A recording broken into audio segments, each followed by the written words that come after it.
Ted's top suggestion for how to have a good New Year's resolution or to follow a goal is that you need to have a plan for getting back on track.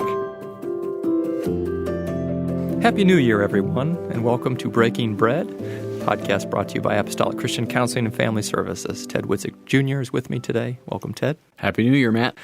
2018. Wow. Isn't that amazing? How long do you think it's going to take before we write that correctly when we write the dates? Yeah, you know what? Speaking about writing dates, everybody's going to write that date in time, like you said, once we learn it. Mm-hmm. And when they write that date, they're commemorating Christ. Yeah. Isn't that amazing? That is. 2018 years since Christ. Christ's coming to this world had such an impact that it has reverberated in how we mark time. Yeah. Isn't that amazing? That is amazing. So that reverberation is continuing. We're kind of now in the 2018 wave since him. But as we speak about those waves moving outward into the future, love to hear your thoughts on resolutions and New Year's Day and what should we be thinking now, 2018? Yeah. So this is a time that a lot of people do kind of the reflection on the last year. You know, they'll be in the news and things. They'll have the top 10 web searches and the top 10 of this and, and those kind of things. And then they'll start thinking about what's coming. You know, I want to lose 15 pounds. Losing weight is one of the top resolutions. Yeah. Getting fit and healthy is one. You know, spending more time with friends and family. You know, those kind of things. And there's certainly nothing wrong with setting a goal or having a resolution, so to speak. But I will tell you this, Matt, that it is no secret that most people that set lofty goals around the time of January 1st, right there, do a crash landing by the end of January. Yeah. And there are some predictable reasons why that happens. And maybe we could talk a little bit about how to make that. I'm not theoretically agreeing with you, Ted. Yes? Okay. I am practically agreeing with you.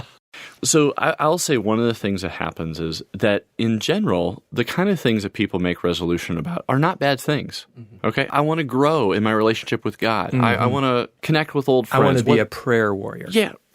But one of the problems with a resolution like that is that as an overarching goal, that's fine. But the question for reaching that actually comes down to the mundane. It comes down to the day-to-day or the week-to-week. And it also especially comes down to what happens when you're not following your resolution. And one of the biggest reasons that people don't follow any kind of plan, and whether it's a New Year's resolution or somebody that wants to stop smoking and then they pick it back up again, it's what do we do when we fail? What do we do when it doesn't work? And most people carry an all-or-nothing mindset. So it's like January 1st, I'm hitting the gym, I'm going to do this, I'm going to do this diet, I'm going to lose these pounds, and they go hard driving for a couple of days, couple of weeks, maybe a month. But they don't recover from backslide. And then when stress happens, this happens, and then bang, then it goes all out the window, and then they say, why try? Yeah. Okay? And so if you would say, Ted's top suggestion for how to have a good New Year's resolution or to follow a goal is that you need to have a plan for getting back on track. What most people do is they base their resolutions or their goals, if they're not doing it New Year's time, to do it something, they base it on their feeling of motivation at the time they make it. Yeah. And you know what? That is a tremendously fickle feeling. Yeah. You know, let's put our finger on a really strong point of January 1. Yeah. Okay, and here in this office, we talk a lot about vision. Yes. Having a vision. Yeah. Being thoughtful about where do you want to be, you know, whether it be a relationship, whether it be an emotional situation, whether it be a struggle. Like, it is just so critical that we have a good vision. I mean, without a vision, the people perish, the Scripture says. And so the vision kind of comes easily. Yep. So now we're talking about another part of that puzzle. Yes. And I agree with what you say that right now, like at this time of year, it is a good time to take stock. Where have we been? Where are we? Where do we want to go? And that is a benefit. And having a vision for the future, whether it's for family or finances or whatever, those are good things. The question comes is what kind of things are we going to use to kind of keep us on track over time? And there are some things that can really be helpful along with that, okay?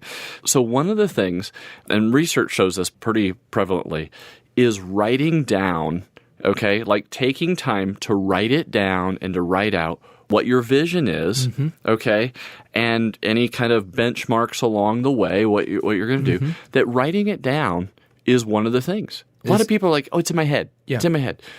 Take some time. This is where I want to go. This is the why. Yeah. I would also tell you that doing things alone, okay, like just like this is my little private goal versus telling somebody else, a lot of people go, I'm not going to tell somebody else because when I fail, I don't want that accountability.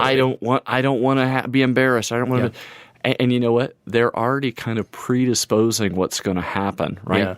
And so the fascinating thing is having somebody to check in with. We have these check-in points. Why? To readjust, to say, where are we? Are we behind? Are we, off course? Or has something else taken priority? And I would say this, that it's okay. And I would say it's even expected that there's going to need to be course correction. Yeah. Well, so I want to link what you've said there, as you mentioned, getting back up is a huge part of this plan that you need to have. And you're in the business of helping people, right? You help people in the sense carry out these visions for personal growth. That's right. So are you saying a part of what you do in your job is think about that plan? That's correct. Every one of my clients, okay, I might have missed one here or there, but I would just say every one of my clients, sometime along in their work, we're going to develop what's called a red flags and relapse prevention plan. And what that is the red flags, those are the things that indicate I'm slipping, okay, or I have fallen off my plan, whatever it is. Let's say somebody was trying to live within their means and retire some credit card debt or something like that. And they had a plan that, X times a month, they were going to make sure that their budget was updated, or once a month they were going to go through it with a mentor or whatever. A red flag would be, I'm not meeting with my person. I've stopped. I haven't done those checked in. Okay. Yeah. But then the relapse prevention plan, it's the putting right down what are the things that I need to do to stay on track. Now, you say, but that's just simple. We all know that. Well, I would say it this way. When we're at our best, we know what we need to do, okay? But let's say they're trying to file an exercise plan or eat healthier, lose weight, or whatever. When they're frustrated, when they're under stress, okay, if you ask them, what are your skills? What are your tools right now? They'll go, I don't know. Yeah. Eating a bag of Oreos. Right. That's the only skill I can remember. Yeah. Okay? And the point is that we don't want to let our vision and our goals be subject to our emotional self that is under stress and is frustrated. Yeah. Because that side will certainly come. That's part of being human. I wish I could tell you, Matt, that there was a way to just short-circuit that. But the key is, how do I get back in the direction that I want to go? Yeah.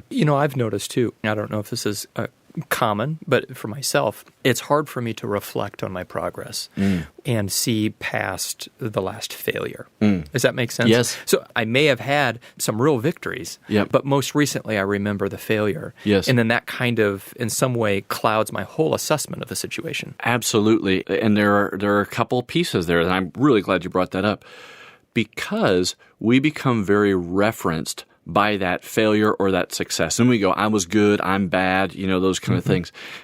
That is right when we need those support people and accountability people right there to say, okay, dust yourself off. Let's figure out what happened and let's get back on the track. Yep. Okay? Because right then, we're not good with perspective. Yeah. Okay? So having somebody else. The other thing is that right there at that time, if we're going to measure our overall progress over the year by a setback, okay, let's say that somebody's trying to get a new job, okay, and they're putting out resumes and things like that. But let's say the resume comes back, not accepted, not doing this, can't get into this school. What starts to happen is those things start to define the person. They start going, I guess, I'm a failure, I guess I'm this.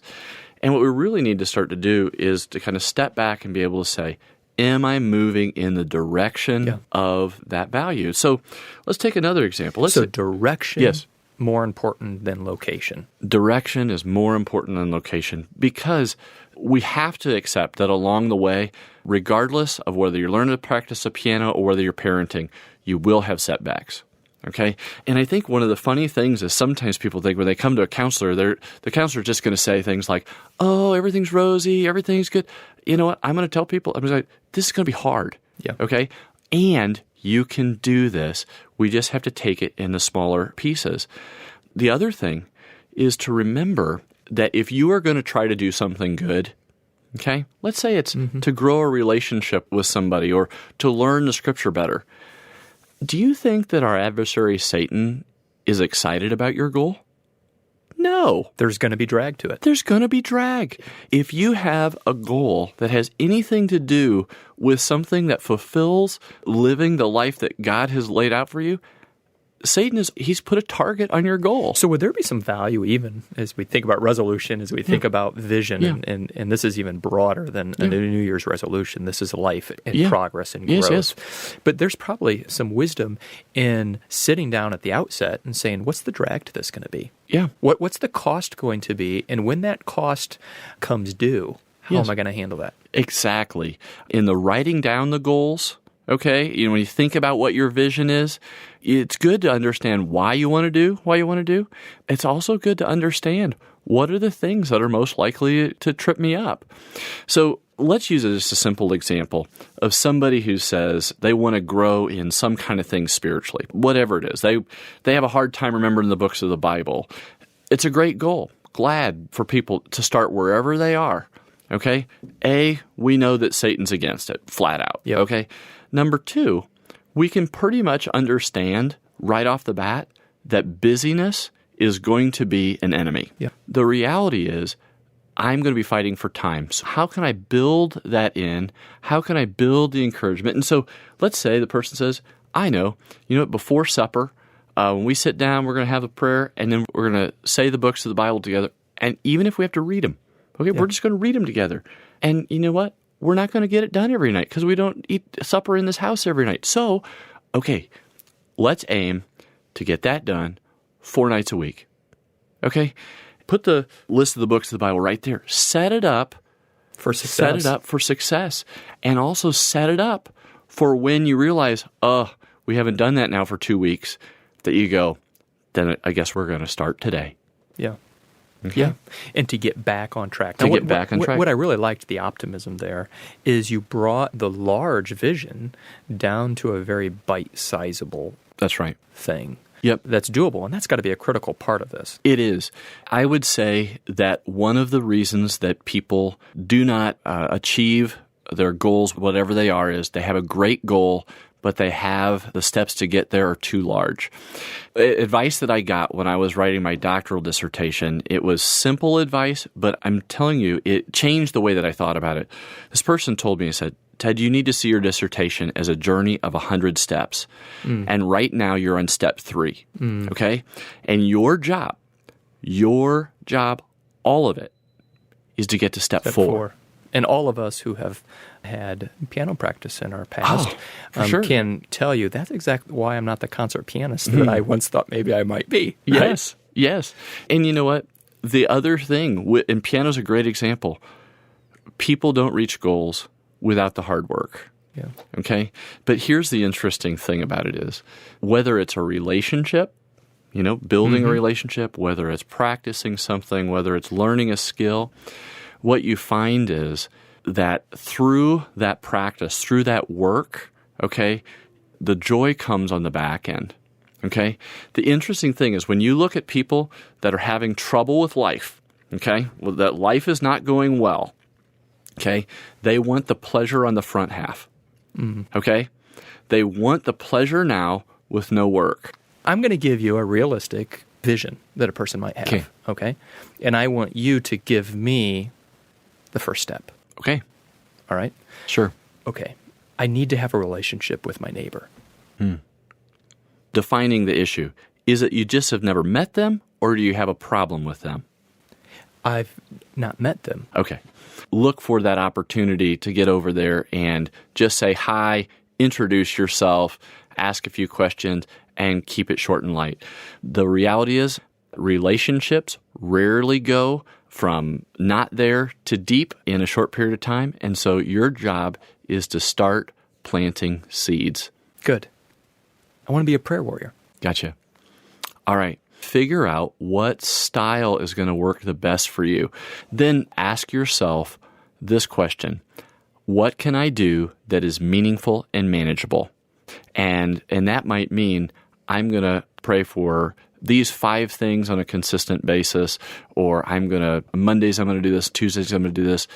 The thing to remember is plan for when you don't hit it. All right, here's another one. Yep. I know this year I need to have better boundaries with my family. Gotcha. Let's say it makes you anxious to say no to something. Mm-hmm. What is one place that I can start with kids? Let's say it's boundaries around bedtime, or let's say it's about when we need to leave a place or whatever. Mm-hmm. And the point being, pick one thing or one place to start. Don't try to reshape and reframe all the places of your life all at once. That'll set you up for failure almost inevitably. Trying to change too much at once is oftentimes a problem. Yeah. Okay, another one. I want to lose weight. The number one thing to do is to understand yourself, your body type, and your needs, and not to chase somebody else's. It has more to do with the mundane. For example, let's say you need to learn, you need an exercise plan, okay? If you don't know how to do an exercise plan, you need to talk to somebody who can, but somebody that's going to fit your style. Okay, Ted, another one is I have a wrong obsession in my life. Call it addiction, call it a vice. In 2018, I got to make motion on this. Okay, great. The number one thing is to identify a couple of people who are going to walk with you on that journey and are going to help you sort it out. And bring them in. Yep. And that's true of most change processes, is that where there isn't some place that it's getting checked up on or accountability. And again, sometimes that word, when you talk about accountability and things like that, people have a negative connotation to it. I will tell you that it is one of the most freeing things to be able to have some other people, or sometimes do check-ins where you can say, okay, where are we? Let's do the course correction. Let's figure this out. Let's celebrate our gains. Let's understand where we've had setbacks. And then let's grow in grace in the knowledge of our Lord Jesus. So, Ted, we started this podcast talking about 2018 years since Christ. Yeah. And we don't want to cast the image that it's all up to us to straighten our lives out. Absolutely and not. we can take that approach, and that's probably a pretty good reason why we don't carry through. Yes. So bring Christ in to the growth of our life. Yep. So a couple things that I would say there. Number one is that I would really encourage everybody, including myself, to see our desires for growth as part of our sanctification. That is part of growing in Christ-likeness, putting off the old, putting on the new, and to see Him as not only just like a resource over there on the side, but see Him as the reason we should go forward. Front and center. So I would encourage people to connect their goals some way, somehow, into something that has that kind of significance. So, for example, I want to lose some weight, but if it's just because I just want to lose some weight, that's one thing. But you know what? I want to be a good steward of my body so that I'm able to serve. Because my body's His temple. Yep, it's His temple. I want to be able to, get down on the floor and play with my grandkids. Those kind of things. Another thing is to not see Him as separate from your struggles. He understands that some things are very hard, that they're cyclical. I love the Apostle Paul when he was going, the things that I don't want to do, that's what I do, and the things that, the things I do want to do, I don't do, and he's going back and forth, and he was frustrated. But then what was wonderful, he said, "Oh, wretched man that I am," and then he finishes up. Who's going to deliver me? Who's going to deliver me? And he goes, "Thanks. Thanks so much for Jesus, is what it comes down to. And so at the beginning of our day, at the end of our day, we're going forward in the strength and power of Christ. And further to Paul's example, as the thorn in the flesh was remained for God to be glorified, that in God's wisdom, He knows what needs to be straightened in our life, and He knows what needs to be let bent. Yeah. For His glorification. Absolutely. And with that, we're oftentimes befuddled because we are seeking a once-for-all cure, and a lot of the things we're talking about are actually things that need to be managed well over time, that we need to be grown and matured through. Sorry, but your plan for your physical fitness, it's not a cure. It's a way of life. Because Christ wants to walk with you. Absolutely. You growing in understanding of the Lord, it's not just for 2018. And if you think of it kind of like all or nothing, I've got the cure kind of a thing, it just sets us up for this all or nothing as opposed to training and just growing in godliness. Awesome. Thanks a lot, Ted.